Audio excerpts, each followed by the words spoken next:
President Trump charges ahead with his America First agenda. I'm Susan Davis. We examine the president's worldview and the world's view of the president tonight on Washington Week. The world is in trouble, but we're going to straighten it out, okay? That's what I do. I fix things.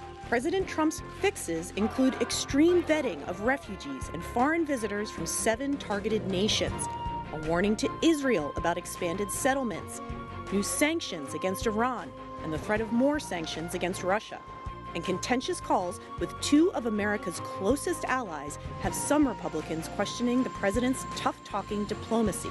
This, in my view, was an unnecessary and frankly harmful open dispute over an issue which is not nearly important as United States-Australian cooperation and working together. When you hear about the tough phone calls I'm having, don't worry about it. Just don't worry about it.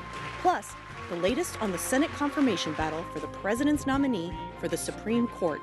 We'll get analysis from Margaret Brennan of CBS News, Michael Duffy of Time Magazine, Carol Lee of The Wall Street Journal, and Pete Williams of NBC News. This is Washington Week. Once again from Washington, Susan Davis of NPR. Good evening. President Trump's second week in office was as frenzied as his first. It began with the chaotic rollout of new restrictions on refugees, as well as visitors from 7 majority Muslim nations. The week ended with new sanctions against Iran. And in between, the president fired the acting attorney general, nominated a justice to the Supreme Court, and talked his way into a couple of foreign policy clashes with 2 of the nation's closest allies. The pace of these 2 weeks, Carol, suggests that President Trump is not easing into the Oval Office. What's the strategy here? He definitely isn't. The strategy, well, there are those in the president's inner circle who really like this. It's sort of a shock and awe kind of strategy that's designed to keep the opponents off their toes, and that includes us, the media. You're covering one thing one day and then you're moving to the next. And so it's not just his political opponents, but it's also the people who are covering him, and they really like that. And yet there are others in the president's inner circle that are arguing for less of a kind of move on, as fast as you can kind of strategy. And they got a little bit of leverage when the president hit a speed bump over the weekend with his refugee policy, and that rollout did not go very well. And then you have the president himself, who loves this, and he wants to go faster, and he's constantly busy, and he prefers this atmosphere, and he thrives on chaos. And so all of that is resulting in a lot of different things happening at a lot of different very small time frame. And to go to what what world leaders are looking at this and saying is, they're just, it's unpredictability from the United States in a way that they haven't seen before. There's a lot of anxiety. There's a lot of that on Capitol Hill. And so, there's no signs that there are those in the president's inner circle who want him to slow down a little bit. And he discussed that with them. But it's hard to imagine that Donald Trump is going to slow down. But you say unpredictable, but essentially everything the president has done in these first 2 weeks is something he campaigned on. So in one hand, isn't this just a president making good on his promises? Yes, although I think that people didn't realize what some of that would look like. I don't think people realized that would mean picking a fight with Australia, for instance. That kind of surprised everybody. And so that, I think, in that sense, that is more what has people worried. We all expected him to be tougher on Iran. I think we haven't seen how he'll approach China yet, which everybody's wondering what that'll look like, because the consequences there are pretty high. But people didn't expect that he would take on Australia or Mexico in this particular way, and that has, if you're talking about world leaders, they're looking at that, and allies are really nervous about that and thinking, what is this going to mean for them? What if they get in their crosshairs next? And so it's caused a lot of kind of consternation. Michael, one of the key drivers of this strategy in the White House is Steve Bannon. He's on the cover of Time Magazine this week, which calls him the great manipulator. Why is that? Well, I think if you want to be an important White House advisor, no matter what president you're for, but particularly in this one, you need to have the president's ear. You need to have a keen sense of storytelling and a narrative that puts that president right at the center of that story. And Bannon, who just 5 or 6 months ago was running a conservative news site, that worried a great deal about the future of the country has become that person, an advisor like we haven't seen in quite some time. And he is the one who has emerged as the person who is at the responsible for the tone, if not the exact words, of that memorable inaugural speech, who very much pushed the timing and the tone of the refugee ban, which we were talking about all week long. And by the beginning of the weekend had managed to put himself on the National Security Council without everyone in the White House or many people outside of the White House knowing about it, which means he's quite a smooth operator in the back out sort of corridors of the West Wing. And it's really the first time really a political advisor that going back to almost 30 or 40 years has had a seat like that. So if it's chaos that this White House thrives on, if it's shock and awe that they want to advance, and they clearly do, Bannon is really at the center of it. So does he play two roles? He is not only the person who translates Mr. Trump's message to the public, but does he also push Mr. Trump in certain directions? Yeah, there's no question. I think, again, this is a little bit about Bannon's narrative, not just of his own sort of worldview, but of Trump's place in it. And in his words, in an interview with the Washington Post, when Bannon talked about we're seeing the birth of a new political order, and that's a pretty dramatic statement. Yeah, Bannon has a worldview that can really only be described as semi-apocalyptic. He sees the United States in a series of 80-year cycles that kind of begin with crisis, move on to revolt. And these are words that you can find in his considerable work and speeches and films. Goes past revolt to destruction. He thinks we're in that cycle now. We're going to basically blow up the current order, and it's followed by rebirth. And he thinks we've been through 4 of those in the history of the country. This is a destructive cycle in his view, and that means the ruling elites, whether it's in business or politics or media, need to go away. And that's very much informs not just some of the policies that they've been advancing in the first 2 weeks, but also some of the language. And I think we all know you can kind of just pick any of them and hang them on that chart. So yeah, that's how they are positioning themselves. It's how they justify in many ways with their own audience and their own backers what they're doing, and it's really what powers them intellectually. I would say too, he as a figure is someone who perhaps is most troublesome for some of our allies, because they question, is he thick-skinned enough to truly be the revolutionary he has described himself to be?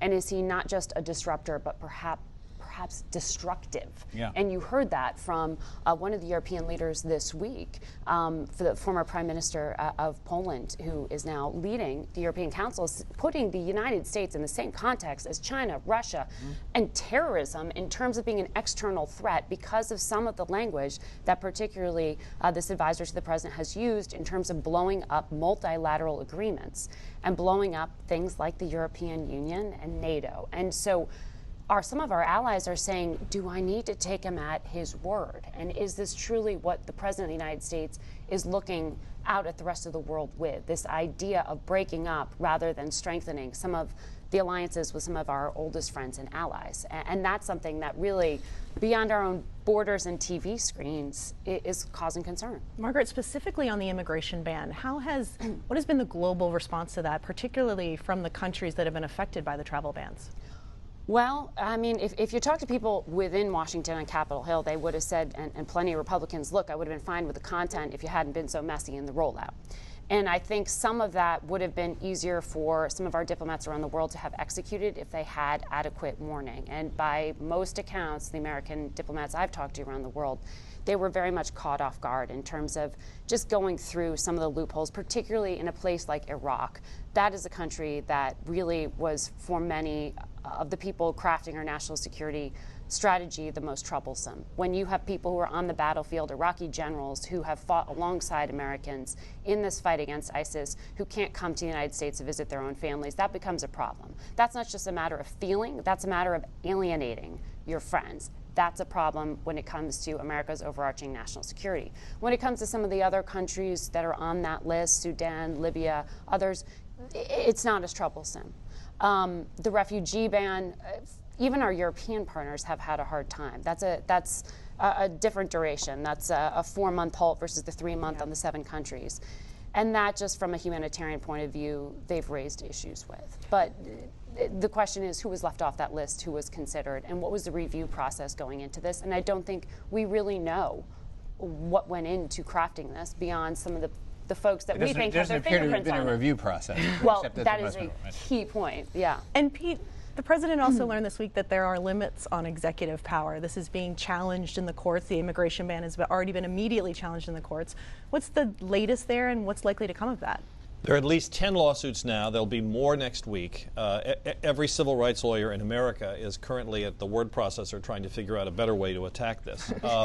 Today, a judge in Boston said, you know what, I'm not going to extend a temporary restraining order, but a judge in Seattle agreed with Washington State and Minnesota, who said this is killing our economy, this is very bad for our states, asked the judge to put a hold on the executive order nationwide, and the judge said yes and imposed just very late today a nationwide stop on enforcing the executive order. Now, as a practical matter, it doesn't mean much because all the people who had visas to come to the United States, those visas all went poof when the executive order went into effect last week. They're no longer valid. So before anybody can start to come in and take advantage of this lull from the court order, they have to go to the consular office in their country and get another visa. In the meantime, the government will have rushed to an appeals court and try to put a stay on this order. So guess what? This is going to be going on for the next several weeks. All sorts of different court orders popping up all over the country, making this rollout just as uneven as it was in the beginning. Is there any consensus over whether it's legally sound or not? No, there isn't. And here's the problem. They're at its core, there are constitutional arguments about it, that it treats people unfairly, but there are all sorts of issues about whether the due process rights apply to immigrants. But at its core, there's two conflicting federal laws. One says the president has the power, in order to protect national security, to prevent, the law says, a class of aliens, is the term the law uses, from entering the country. The president says that's all I've done. On the other hand, another federal law says you can't discriminate against immigrants on the basis of what country they come from.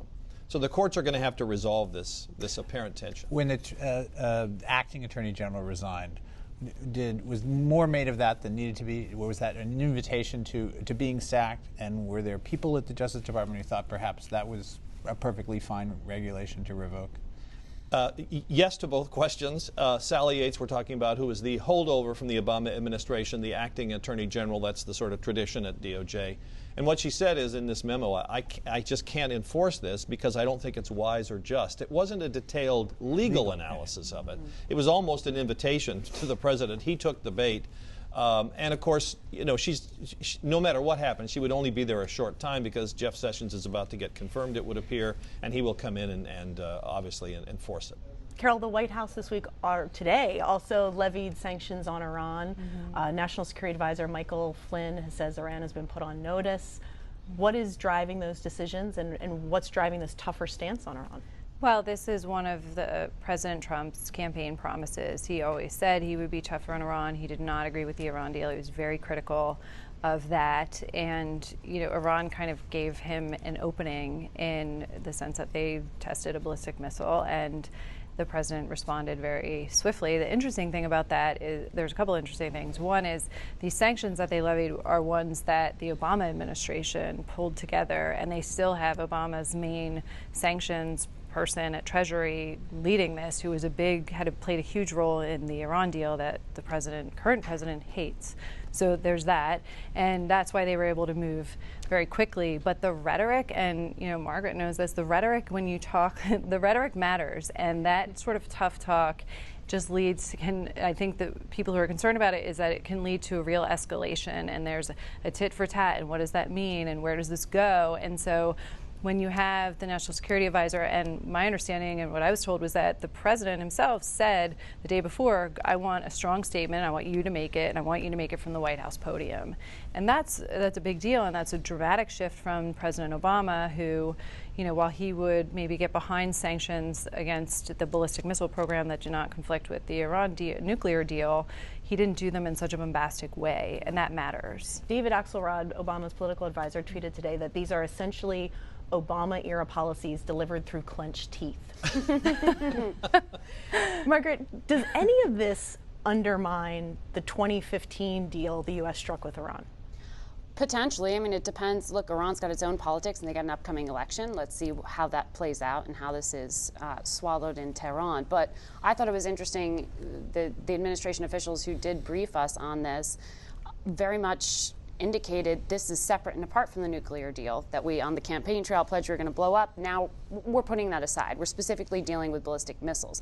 The things that I took note of, though, were the add-ons. I thought it was very interesting that Michael Flynn, the National Security Advisor, from the podium in the United States, said from the White House, lumped in a group of rebels within Yemen involved in a civil war with one of our allies, referring to them in a paper statement today as terrorists when they're not under U.S. law designated as that, when he essentially characterized an attempted attack on a U.S. vessel as the same thing as an attack on a U.S. vessel, and started to really lay broader groundwork towards confronting Iran in terms of how they engage in the Middle East. And this is going to be fascinating to watch.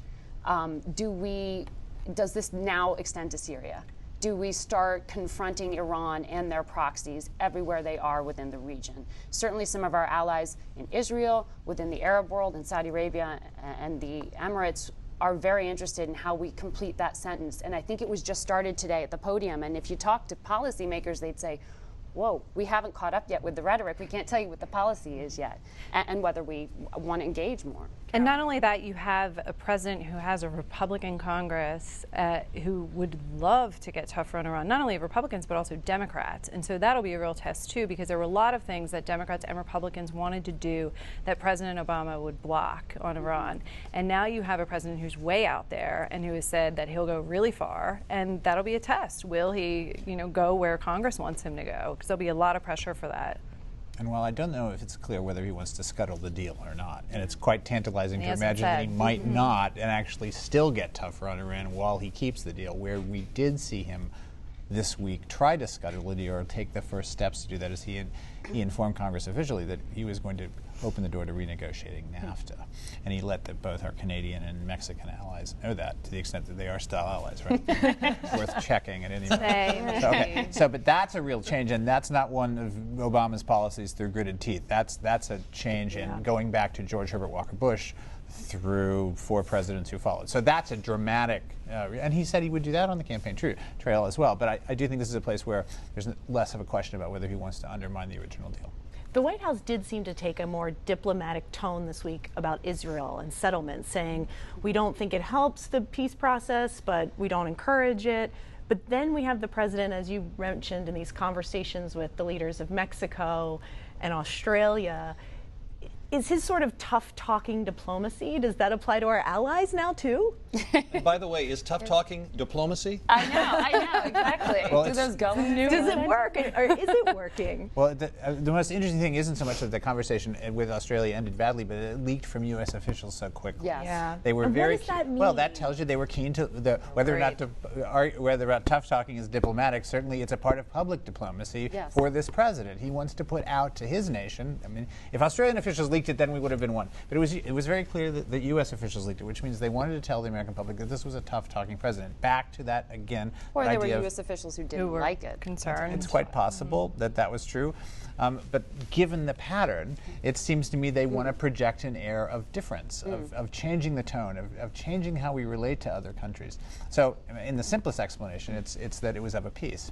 And that is a change. Whether, as he said on one of the tape you had going into this, don't pay attention to that, the phone calls are fine, that he wants to convey this air but not actually change the relationship, is one of the questions on the table at the end of this week. But I think it's as someone who often travels with secretaries of state or folks outside the borders of the U.S., you often hear around the world a longer memory than Americans have, and this idea of hitting a restart with this president or in this moment, or the idea that what the president tweets at 6 a.m. may not be the policy by 4 p.m. because you haven't listened to his surrogates and those he's empowered to explain it, is something that I think is potentially a risk, because things get lost in translation as they are.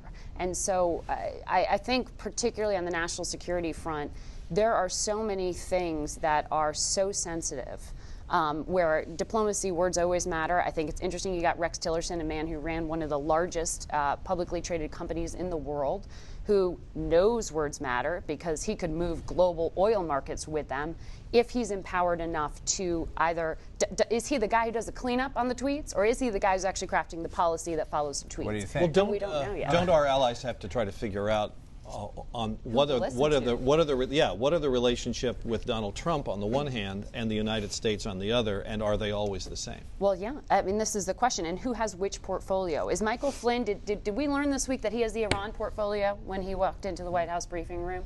I don't know. Does Steve Bannon, does Steve Bannon have the Europe portfolio?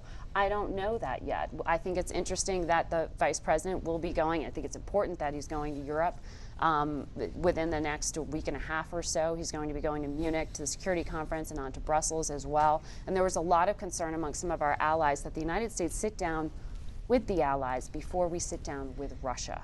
And I think Vice President going there sends a message that we are going to commit. Now, Pete, normally the nomination of a Supreme Court justice would be what was driving the show.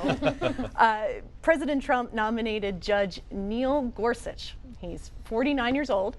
He's currently the judge for the 10th Circuit Court of Appeals. He holds degrees from Columbia, Harvard, Oxford, and he's clerked for 2 Supreme Court justices, Byron White and Anthony Kennedy. Pete Gorsuch was in a group of about 21 justices that President Trump identified in the campaign that he would choose from for the court. Why did he rise above the rest? I think a couple of reasons. Number one is he approaches the law the same way Scalia does. He's an originalist, a textualist. He believes that you should interpret the Constitution based on what the founders meant when they put the Fourth Amendment in there or whatever provisions, and that you should interpret laws, you should start with the text, not with what the drafters meant. So that's a very Scalia thing, and he's written, his legal writings tend to be sort of like Scalia's. They're very accessible, they're very readable, sometimes even, if one can say this about a court ruling, entertaining. So he's smart, and I think the second thing is they think he was more confirmable.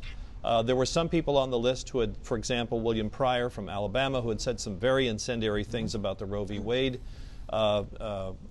decision, which was a problem for him the first time he got confirmed, but he said, I stuck with that. That would undoubtedly come back at him. So I think, and he's young, he's 49, he's going to be on the court potentially if he's confirmed for a long time. And finally, he's somebody that Anthony Kennedy can be comfortable with. He's a former clerk. Kennedy went out for his swearing in Denver. When you say comfortable, how comfortable? Because there are some people who think that one of the great advantages of having nominated Gorsuch was that it might actually lure Tony Kennedy to retire early.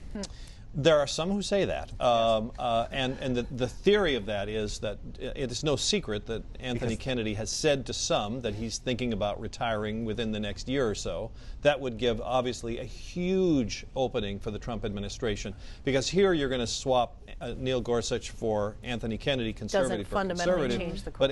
But Anthony Kennedy is the decider. He's the swing vote on the court. So if the conservatives can get that seat, it's a whole new Supreme Court in every single sense.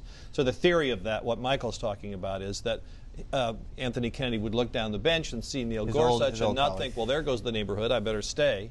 And he might be more inclined to feel that the court was in good hands. Whether, on the other hand, he would say, well, you know, this guy was a former clerk of mine, I guess I can defer to him now. I don't know. I mean, I've talked to some people involved in the process who strongly deny that that was any kind of a factor, but others who say it might have been. Who knows finally what the final analysis was. Well, and we know that we have quite the confirmation process ahead of us. 6 weeks from now. We have to leave it there. Pete gets the final word. Thanks, everybody, for being here. I appreciate it. Yeah. Our conversation will continue online on the Washington Week Extra, where we'll talk about President Trump's unconventional remarks at the National Prayer Breakfast and the influential role of another top White House advisor. You can find all that on the Washington Week Extra at pbs.org/Washington Week after 10 p.m. on Friday and all week long. I'm Susan Davis. Have a great weekend.